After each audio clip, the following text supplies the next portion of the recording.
This is Jim Pete of the EHC Podcast at WFNY, and today Mike Hattery and I are going to dive into the Yandy Diaz experience and talk about how glorious it could be, even though it hasn't been so far. And we'll talk about all the reasons behind that. We talk about the bullpen, we talk about the starting rotation, and we talk about all things Cleveland Indians baseball, as always. But before we get to the podcast, you know the drill. Do two things for us. Check out our Patreon page if you haven't done it yet. Please just go. www.patreon.com/WFNY. And there you can find out lots of ways you can help out our site. And of course, we have some free incentives in there for you if you do such a thing. The other thing you can do is head on over to iTunes, give us a 5-star review, subscribe, and leave some comments. That not only helps us out, but it boosts our free advertising at iTunes so that more ears can hear us. Okay, enough of the plugs. Let's get on with the podcast.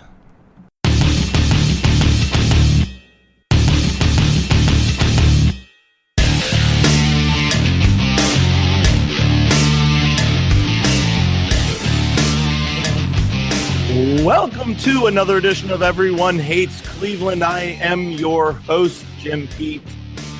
Today, joined by a now relaxing and calm Michael Hattery. Mike, happy Sunday. Hey, how you doing, big boy? Oh, jeez. It just keeps getting worse and worse. Oh, man. How's life? It's your finals week, right? Like, you got another week of hell, right? Yeah, yesterday I had a take-home final where I wrote like 4,000 words on freedom of speech in the academic environment, so that was just a blast, and more fun to come. Well, was that more fun to write or the gamer? I think probably that. All right, we're skipping the intro. We're just getting right into this. We got a ton to talk about with the Indians. Let's start with some fun. The bullpen, Mike, and we didn't actually. It was the one preseason positional preview we didn't do, although we did discuss several times in several podcasts how we thought the bullpen might be the best piece to this team, which is saying a lot considering some of the players that we have in the rotation and the offense that we've acquired as well as developed. The bullpen has a lot of really interesting little statistics, but they're first in many of them, including FIP, xFIP, ERA, batting average against. They're top 2 or 3 and lots of others. I think they're leading the league in Ks per 9 with almost 11 as a unit, which again says a lot. And obviously the anchors are the givens, and we'll get to them in a second. Andrew Miller and Cody Allen, but they might not be the fun part of this bullpen. Obviously there's different variables to all these, and some high leverage guys and some mid-level leverage guys and some guys who we just need for junk. And obviously things will balance out as the year progresses. But the way that our bullpen, and you really have to mention the starting rotation as well, because they've really balanced into this. The way that the two units have kind of meshed together and been able to balance each other out has been really interesting. The rotation hasn't probably been as good as we thought. And just to kind of throw some other numbers out there, Mike, the rotation still in the top 10 in several categories: K per 9 wins, FIP, xFIP. They're 6th in FIP, 2nd in xFIP, 6th overall WAR for the starters. If we've got top 5, 6, 7 category starting rotation, and we've got top 2, 3 bullpen, how many wins does this team have at the end of the year, even if our offense struggles? And we know it won't, but even if our offense struggles for a lot of this year, if our bullpen and rotation continues down this path, how many wins does this team get? If the offense doesn't pick up, 85, 86. I don't think – it's a good rotation and elite bullpen, but I don't know. It's a tough equation. I don't know how to answer. It's a good question. I don't think I have like a good answer. Well, I mean, if you balance it out with the American League, I mean, if you look at the AL East, you're looking at the New York Yankees, who maybe I don't know what their average age is, but it can't be much over 26 or 27. So you got a really young team leading that league. That, I guess the two teams there to watch. Overall, I mean, unless the Yankees somehow manage to acquire lots more, maybe veterans as the year progresses. But, I think we're looking at Baltimore and Boston as the year progresses. All the Yankees, that young Yankees team would be interesting. I mean, they made Clint Frazier Clint Frazier has become the we're trading him for something guy. But, if you look at the AL, and you look at maybe 2, 3, 4, 5 different teams to maybe look out for, really at the end of the day, maybe 3 or 4, talking about the Astros, the Red Sox, and Baltimore, perhaps there's a couple other teams in the mix. You still think 85, 86 if the offense doesn't pick up? I mean, the Central sucks. Yeah, the Central really sucks. It's a fair question. You're making okay, back to the bullpen. All right.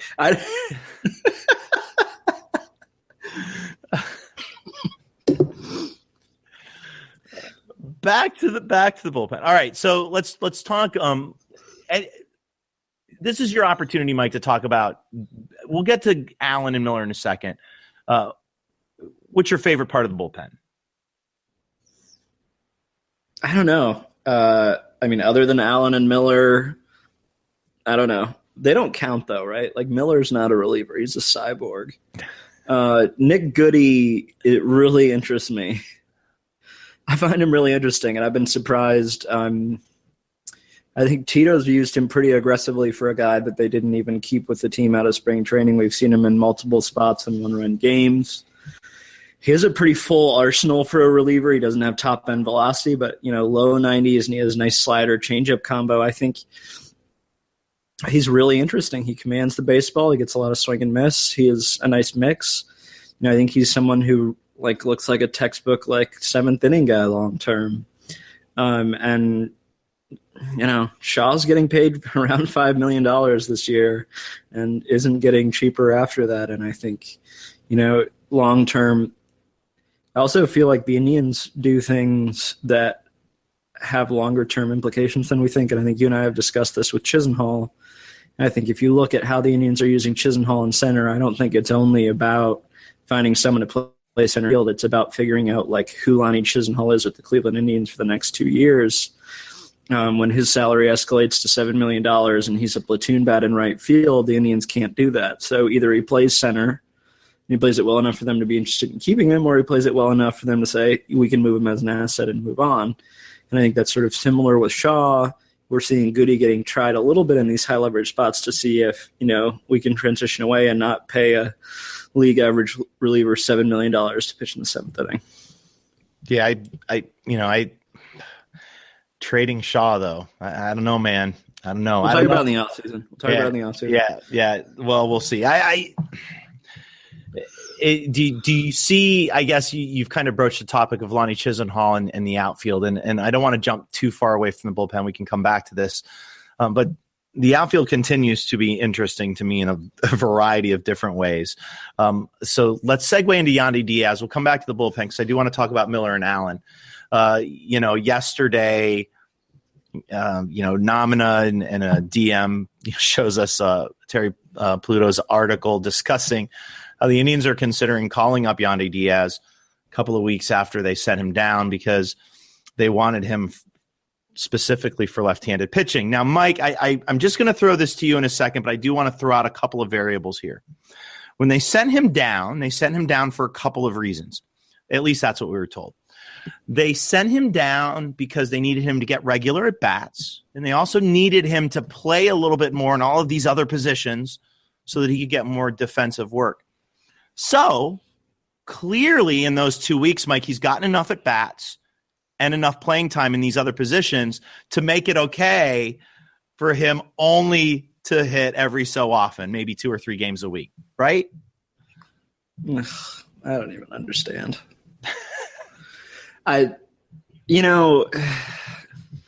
don't understand the situation at all. I think You make a really good point. I don't understand this. And certainly, we have Yandy Diaz not playing Sunday. After Saturday, Pluto writes this up. And while Pluto's not super plugged in, or as much as he used to be, he's still plugged in enough that I think at times we'll see things sort of floated before they're going to happen. Wouldn't be surprised if Diaz is back in Cleveland in the next 6 days.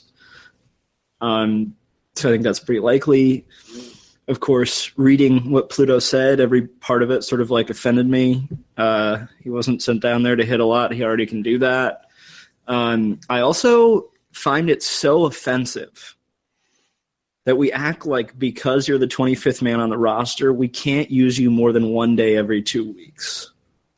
That is the dumbest thing I've ever heard. And I've noticed it's getting really much more rampant on Twitter, and it's the Michael Martinez defense. It's this sort of litigation proceeding where you say, well, he sucks, but they only use him for, 4 PAs a month. So, why do we care? And it's like, yeah, you don't have to use someone that way. They use Michael Martinez that way because he sucks. You don't have to use the 25th roster spot in a way that they suck. If they're good, you can use them to, manipulate, splits, which is something that Terry Francona is really good at, which is why this makes no sense. You can get Diaz PAs in left field at third base, especially when Kipnis and Brantley, Kipnis cannot find the strike zone against left-handed pitching. Brantley needs time off, and also you could give him rest against left-handed pitching. This team is not hitting left-handed pitching. It seems like without too much effort, they find 3 games a week for him. Playing third base, moving J-Ram over to second, playing left, giving Brantley a day off, and somewhere else, anywhere else. And I know it's hard to believe that they might just plug a guy in somewhere where they haven't played him before, but they do it all the time. And he's played second base. He's played shortstop in his career. He's played center field in his career. He's played right field in his career. Seems kind of easy to find a third game or maybe even a fourth, which is what Pluto even mentioned it, by the way. I mean, it's really easy to find him 15 PAs a week. So to me, the Michael Martinez, that guy doesn't get PAs thing is the dumbest, most embarrassing argument I've ever heard. I hope you're listening to the podcast. But further, what I will say is I think that this is a team also that you have to protect a lot of these guys. Like Kipnis and Brantley, even if Kipnis gets righted, these are early 30s guys. Brantley's had multiple surgeries. He has an ankle injury now. Kipnis had a major oblique injury 2 years ago, which destroyed his production. This season we have an arm injury that he so far has been completely unproductive. He beats up his body playing second base in a way that's really going to shorten his career, and the Indians have long-term options. And this is a team that isn't playing to figure out who it is. This is a team that's playing to be good in October, and part of playing to be good in October is Jason Kipnis doesn't need to play 150 games, and Michael Brantley doesn't need to play 150 games, especially when you have someone who can be pretty competent offensively and defensively and keep those guys fresh. It's like, Alcides Escobar plays every day. That's awesome. He also sucks offensively, so he's harming his team. I don't know why we don't think that we can use that last spot in a flexible way that really improves this roster and also improves how that roster is when we get late in the year and limits injury risk. So what the hell? So do you think, is Yandy coming up? That's the thing. He didn't play today. It almost to me seems like a troll move, but it seems now with this potential with Brantley being with this ankle injury does kind of give them an opening, but do they DFA Martinez? And how long until they bring him back up? Because nobody's going to pick him up, and he's going to end up in Columbus. Do you see this happening? Is this finally the end of Michael Martinez? He'll never die. Like other great soldiers, he'll merely fade away, to quote Douglas MacArthur. He clearly, when he said that, was thinking of Michael Martinez. I fervently believe so. All right, let's get away from that.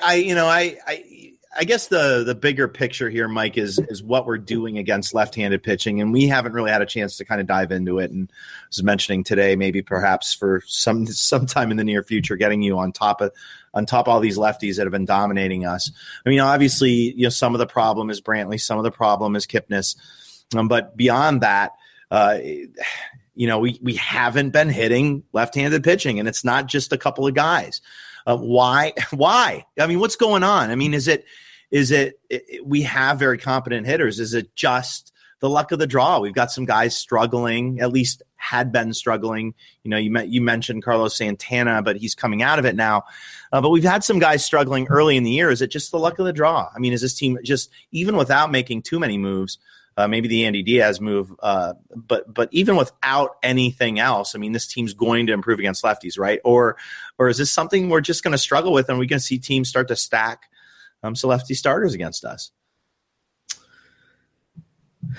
I think one of the issues is that on an outcomes basis, one of the hitters who's best against left-handed pitching in Encarnacion just isn't there yet, and I think he will be. So I think that's going to get better. The other thing is, Brandon Guyer went from being the one of the best players in baseball against left-handed pitching to someone who looks pretty lost right now offensively against left-handed pitching. He's not pulling the ball as much. He's hitting it on the ground more. He's hitting it softer.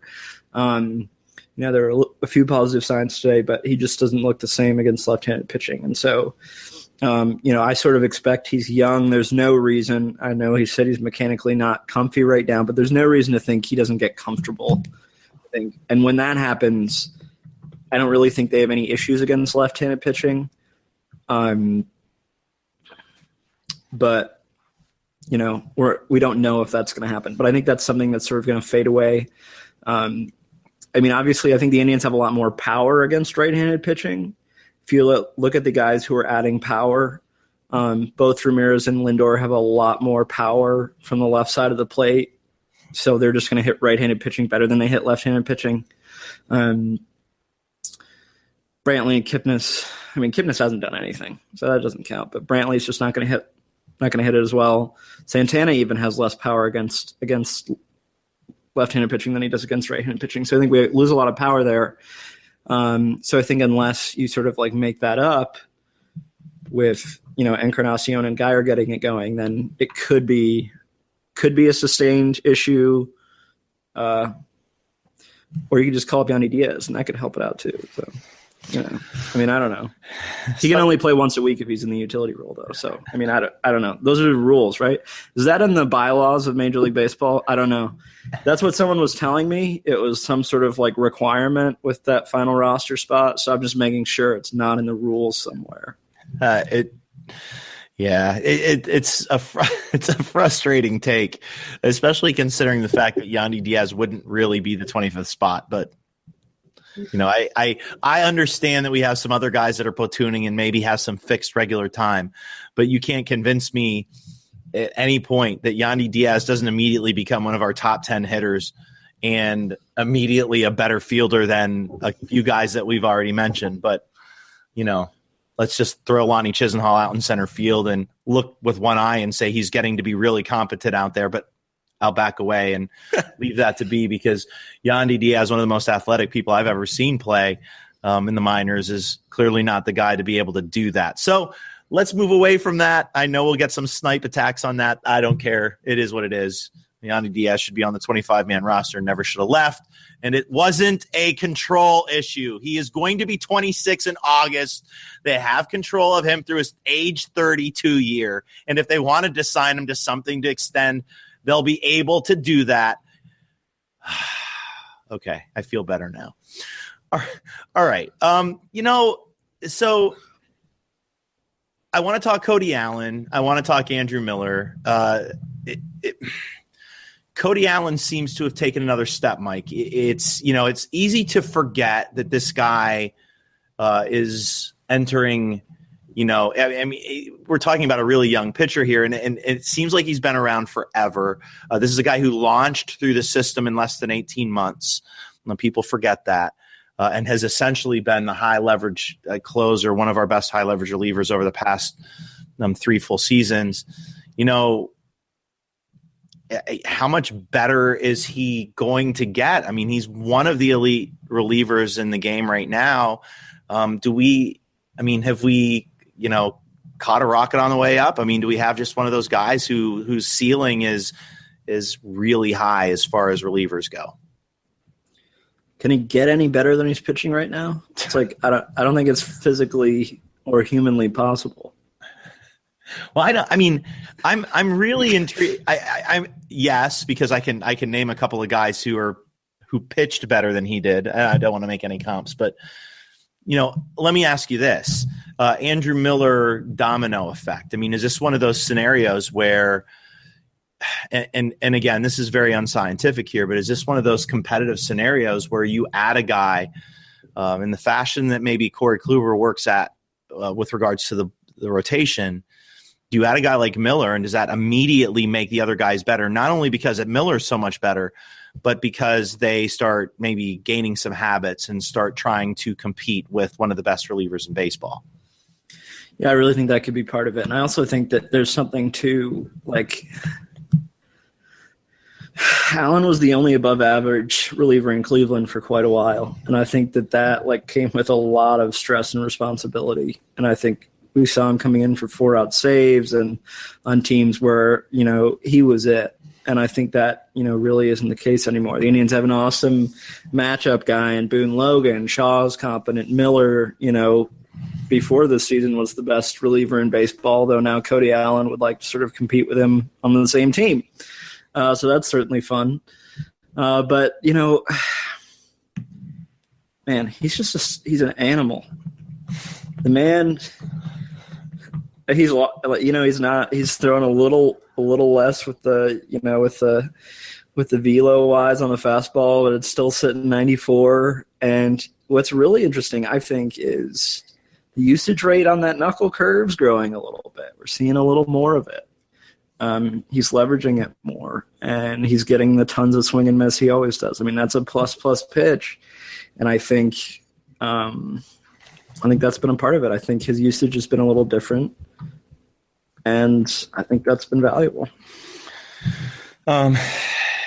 Any concerns at all with regards to usage up to this point? I mean, there's this kind of rubber banding going on right now where you have like stretches of games with the rotation looking great. Then you have these stretches where they don't look so great, but you have the bullpen compensating. Everything seems to be going pretty well. I guess when I talk usage, I guess I have to ask this question. I'm kind of moving away from the bullpen, but you'll see where I'm getting at here. How concerned are you with the rotation? I'm concerned. Yeah, Kluber goes out, and while it's a minor, seemingly minor injury, whenever you talk about injuries with rotation guys, especially a rotation that suddenly looks as thin as ours does, which is odd considering the 3, 4, 5 guys got, well, no, not 3, 4, 5, 3, 4, 6, I guess, pitched fairly well over the weekend. But, again, where's the depth? I mean, we don't have a lot of depth. You look at the Columbus rotation right now, and it's not looking all that great. We already in the previous podcast talked about struggle. Clevenger, while he looked great, again, there's definitely some concerns there with control. If a guy like Kluber does happen to go down, or if we have another one of those seasons like we had in 2013, and I know they ended up making the playoffs, but if you remember 2013, Mike, that was the year that we had fairly major injuries, 3 to 4 week misses for almost every starter in that rotation, obviously, except for, I think, Kazmir was the only one in that rotation that year that didn't go out. Kazmir and Ubaldo Jimenez, but we had I think that was the year Kluber missed a month. That was the year Masterson missed a month. That was the year Salazar came up and came down, and it was kind of that weird year. And I think Kluber missed a month that year as well, if I remember correctly. Is this rotation built to handle that? I mean, Kluber kind of carried everybody last year. Once we had all those injury issues, but what happens if Kluber goes down? Who is there to replace him? And as much as I'd love to jump on the Michael Clevenger bandwagon, is there a real concern there that one thing goes down with this rotation and we're in serious trouble? Oh yeah. Oh, yeah. I really, being the negative person that I am, the person who pours cold water on everything, I think sort of my responsibility. Carrasco's been great. He's had, and he has an injury history, but they've been fluky. So I think one of the positives is, maybe you finally get that 200 inning season out of Carrasco. My cat would like to play with the microphone that I have currently right now, so that's going to make for some fun audio. I think Salazar is just like one of the riskiest pitchers in baseball, arm health wise. And so these people who want to punt Bauer, I'm just like, where are you getting those other 180 innings? That's all I want to know. Because if you punt Bauer and then have Tomlin, you need to cover 200 to 250 innings with someone that you trade for or someone from AAA. And I'm not sold Clevenger's that dude. And even if Clevenger stays in the rotation and has a good year, I'm not sold he's going to cover the innings we want. To me, right now, he's a 5-and-fly dude if he works well because he's walking way too many dudes. His pitch count runs up. You can't succeed in the big leagues with a walk rate from 3.5 to 4.15 per 9 if you're not striking out 13 per 9, if you're not Danny Salazar. And even him, his margins are thin. He's a good pitcher, but his margins are thin. And that's sort of, Clevenger's walking 3 to 3.5 in the minors per 9, and it doesn't get better when hitters get more selective. And so I'm just that command thing, even if he succeeds in his role, I don't see him going deep a lot, which also has some cost. The Indians need Trevor Bauer to be good this year. It sucks. He's a prick. It's frustrating as can be. His command is not good. But the Indians need him to eat 180 innings and be a league average starter. And so people can, get as angry as they want on Twitter. They can get as impatient as they want. But, you better be ready for the Bauer train because they need it to work. Well, so, with a lot of teams already seemingly ready to fold up camp for the year, there's a lot of interesting starting rotation guys that could be available. I mean, is this going to be the July in which the Indians go all in again? Maybe we do have some talent in the minor leagues. Is this the year they go all in and get a starter? I mean, they didn't get a starter. We called for a starter in a few podcasts last year in the off season, and incredulously they didn't really go and do that. I think they Rule 5 the guy, and I think they they did their infamous minor league stuff, signing their guys that didn't really pan out. But they didn't really even do that. They didn't even throw a flyer out on an old veteran whose arm's about to fall off. How in the hell did they not go out and get a starter? B, do you think there's a decent chance that they may throw a package together and try to bring in one of these named starters for a team that perhaps is out of it, come late June, early July? I mean, as excited as I am to see some Tim Cooney action, maybe a little Carlos Frias. And look, I think those were good depth trades, and I think they were smart. And and the acquisition of Cooney, I think that's a cool gamble developmentally long term. But he's just not going to be. He's sort of like a non-impact, and it's time for a frank conversation. I want to say they released Cooney too. I think he's gone. And then they signed him. Did they re-sign him again? Okay. It must have been one of those contracts. Where, okay, go ahead. Yeah. Let's be frank. Sean Morimondo is not a big league starter. He might be an interesting loogie guy. I think the Indians should have converted him there a while ago. Ryan Merritt isn't a big league starter. He may be a cool spot starter 4 or 5 times a year. You might be able to do some cool piggyback stuff with him if the Indians want to get really creative. But he's just not a big league starter, especially for a team that's trying to win a division. So I think there is a really significant possibility that the Indians are sort of going to be pressured into patching that up. On the other hand, one of the things that's interesting is I'm still, I think we're all really down on this offense right now, and I think it's pretty reasonable to expect that this is still going to be one of the best offenses in baseball, and we've just seen some sort of weird stuff. And when you couple that with how elite this bullpen is and how bad the Central is, I think there's a decent chance that the Indians can be in such good control come the trade deadline that they can sort of say, like, look, yeah, we get it. We only have 3 really quality starters, but like we're only starting 3 in October. And we got by with Josh Tomlin and Trevor Bauer pitching really important starts last year, so we don't really care. I think they may be talented enough to say, hey, let's do that. Not expend any assets that can sort of supplement later. And I think they may be in position to do that. But I also, I think the odds they trade for starters are so expensive, though. I mean, we've seen guys who, like Bud Norris a couple of years ago, was like a major trade target, and he's at best like a middle reliever. The cost is insane.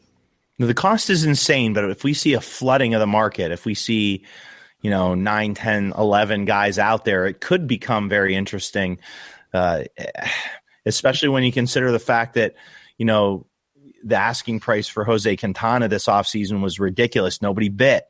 Now a guy like him is struggling. I mean, we could have a couple of guys out there that maybe this past offseason would have been huge,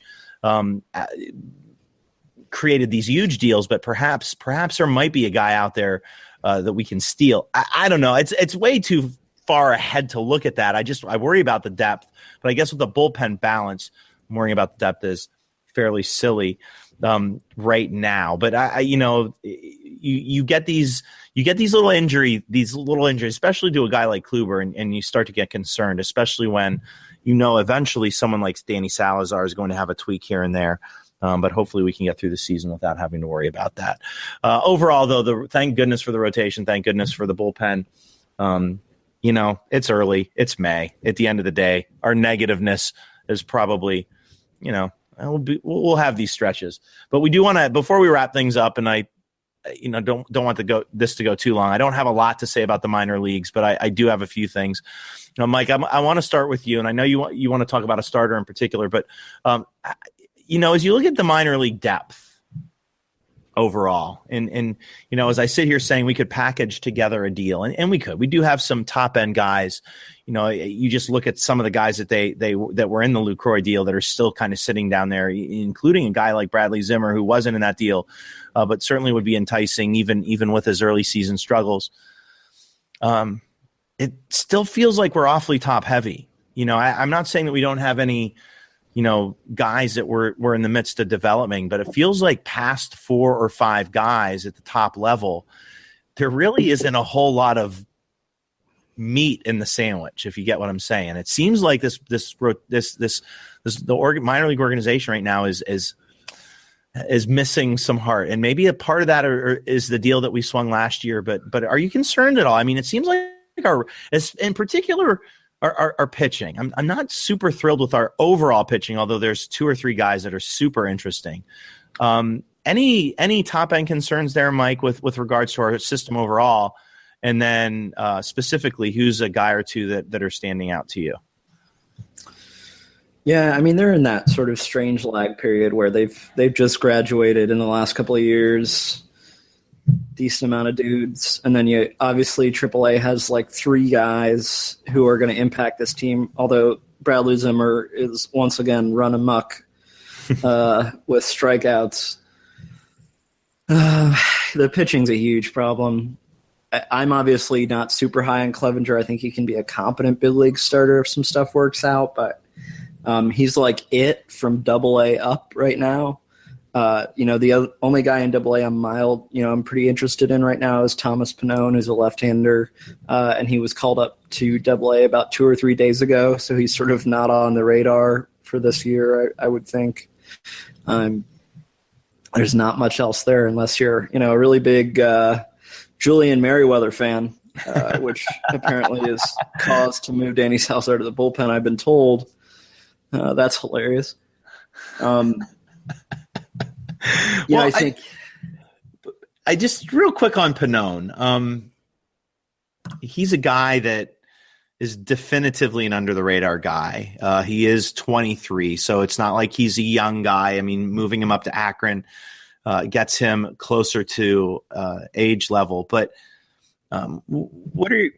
Obviously he's a lefty. Is this a guy, Mike, that you see, this is the jump, when everybody starts talking about, can they make this jump to AA? What do you like most about Pannone, other than obviously his left-handedness, and he's got some velocity there, but what are his attributes that you think can maybe bring him eventually up to the big league level? It's got a good mix. He has 2 secondary offerings that people seem to be really high on now this year. He's got a slider changeup combo, which I think is really positive. His fastball's played up velocity-wise this year. It's playing up to, like 93, 94, which is a lot better than a guy who's low 90s or high 80s when they drafted him. The command's been awesome. Obviously he was older for his level, but I think he just turned 23. It's not like he's been he basically just turned 23 when he was promoted, so he's still, at a pretty decent age to be in Akron. You flash those K rates, he gets a pretty solid amount of ground balls. He's getting around 47% this year, which is really good. All those things. If you have a high ground ball rate, get a good K rate, and aren't walking too many guys, I like that. And then, you combine the scouting reports when you have, an arsenal beyond just like a fastball that you're using to take advantage of A-plus guys with, that excites me. All right. I didn't mean to interrupt you. You were still talking about pitching in particular, but the system overall. Yeah. Yeah. The system's a mess. No, it's not. There's some really good talent. It's just, it seems like there's this really large chasm between guys who are ready now and the next couple of years. I think the Indians have also had guys take steps back. I mean, Chang looks completely overmatched in Akron right now, which has to be a concern. But he's ultimately positionally blocked for the next friggin' 5 years anyway, so there's no rush with him. Bobby Bradley is still striking out a ton. His walk rate's cool. He's showing a lot of power in Akron, but we would have liked to have seen that change a little bit this year. Greg Allen's looked rock solid. His plate discipline numbers are the same. He's stealing tons of bases and not getting caught. His defense is really good. But there were some sort of wafts of him being able to add a little power and maybe a little more contact authority, and we haven't seen that early, although I think he's closer than most people think. Not as close. Perhaps I'm not ahead of you on that because you're certainly much higher on him than even I, but I think he's pretty close to ready. But we've seen a lot of guys just take step back.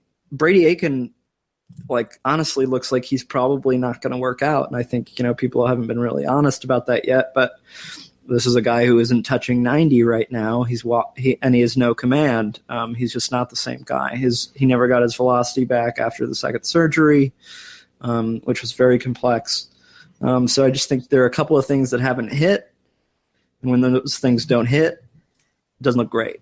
And then they took these 2 prep bats last year in the first round who, sort of like huge variance investments, you take Will Benson and Nolan Jones and they're just huge gambles. It's what they are. And so that creates a really high variance in the system. There are cool spots. Is there anybody who stood out to you? I'm really interested in Logan Ice. He's a name that keeps popping up. Anytime you have a catcher in particular who's got some skill defensively, but is showing a little bit of bat, he's intriguing to me. Honestly, other than Pannone, because of you, there hasn't been. And the interesting thing about Pannone too, Mike, that you didn't mention is while he does move up, to AA, and I don't see this being like a guy who's going to bounce right up to AAA. There isn't really a whole lot in front of him. I know that AAA starting rotation is full right now, but you've got like a guy like Pletko who's getting just beat down. That whole rotation in Columbus just looks. Well, they're struggling, and it's interesting because Pannone doesn't have a whole lot sitting in front of him. So if he excels at Lynchburg, they moved him up early. This is not something they generally do. especially with starters. So it's a curiosity to me at why they've moved him up this early. But I don't know. We shall see. No, I mean, the big thing for me, kind of looking at kind of those top end guys is just to see if there was legitimately anybody who could maybe make a splash with the team, kind of moving forward this year. And Zimmer, the great swing experiment of 2017. I've seen a couple of swings that look like they've reverted back a little bit to his old swing. Old habits do die hard. As you mentioned, he's striking out again at an alarming rate. Again, the guy that stands out to me is Greg Allen. I'm curious to see kind of as we kind of move forward, if any of these starters at any level can kind of pick up the pace. But, there isn't really anybody standing out to me aside from, hopefully, I don't know, Richie Schaefer. Is he ever going to play for the Indians, or is he just a guy that we picked up is he the next fad for all of us kind of, I don't know, stat geeks to kind of watch and gaze at? What are the chances he never plays for the Indians? Higher than I'd like to admit. I mean, they immediately talk about Yandy Diaz coming up and no Richie Schaefer, but such is life. Is it possible Tyler Naquin doesn't make it back to the Indians this year? How depressing is that? I mean, I don't mean to. He's playing really well. He's playing well. I mean, he's his on base clip is way up. I looked at it the other day and it was almost like 500. So it's not like he's not playing well, but it seems like he's disappeared a little bit, doesn't it? He just went on the DL too. Yeah, from my bit. So I mean, he'll be up at the very least with the September call-ups, but. Well, once the Indians just like all of a sudden out of nowhere decided to commit to Lonnie Chisenhall, center fielder against right-handed pitching, I don't know where that puts Tyler Naquin, but it doesn't put him in a good position. And honestly, like Abraham Almonte, like he's just a better fourth outfielder because his PAs are awesome. And I know like you can be frustrated, he's on like an 0 for his last 15, but he's also still got a 350 plus OBP. He puts up great plate appearances. He moves runners over. He's so useful. It doesn't feel like they're anywhere close to moving him anywhere. It seems like he's pretty established, especially because defensively, and again, this is not a rip on Chisenhall per se, but defensively, I mean, he's arguably the best defensive outfielder we have, and that may be a statement in and of itself. But I don't think Almonte's going anywhere. I think he's as locked as it can be. I mean, if it seems weird. Well, I take that back. I mean, I think Almonte gets moved if they see somebody else performing at a high clip. But if they bring Yandy Diaz up, I mean, there's not many more moves to be made in that outfield, is there? Because, I mean, Diaz comes up, and you theoretically have Diaz being able to play in the outfield. You theoretically have Jose Ramirez who can play in the outfield. I mean, there aren't really too many moves to be had, and now you got Chisenhall playing center field without hesitation. I mean, where does that leave Tyler Naquin aside from perhaps trade bait? And what does he offer another team? Is there another team out there that goes, hey, I really want Tyler Naquin? Who knows? I wouldn't. He's a good project. He hits the ball pretty hard. He's an outfielder. He's young, who has like a lot of control. So in that way, like he is, and I don't think he's not an asset. I mean, I think he's a useful asset. Chisenhall's like Michael Bode's written on this. I really respect Mike. He and I have some different takes. One of them is on Lonnie Chisenhall in the center field experiment. I'm fine with the experiment.